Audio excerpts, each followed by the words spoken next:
Generalize the following transaction. Meher Limited issued 1 lakh rupees, 1 lakh 12% debenture 100 each at a premium 5%, redeemable at a premium of 2%. तो देखो ये हमें 3 entry बनानी है। तो फर्स्ट वाली की एंट्री बन जाएगी bank account debit to debenture application and allotment account. ठीक है, बन गई। तो ये हो जाएगा अपना 5% उस पर है, तो 1,05,000, 1,05,000।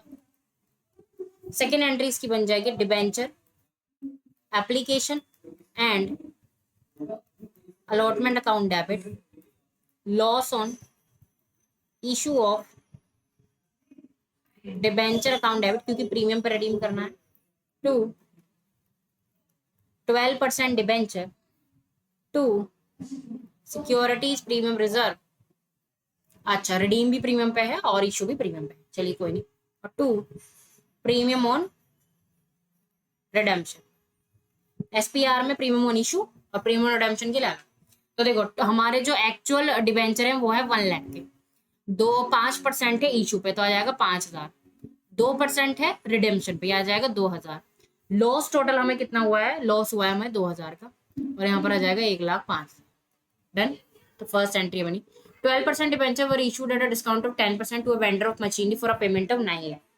9 लाख की पेमेंट करने के लिए हमने डिबेंचर 10% डिस्काउंट पर इशू किए हैं, 100 का मान लेते हैं। ठीक है, तो 9 लाख के गए हैं, यानी डिबेंचर इशू हुए हैं 10 लाख के, है ना। देखो कैसे करेंगे इसको। उससे मशीनरी खरीदी थी तो पहला आएगा vendor account debit, discount on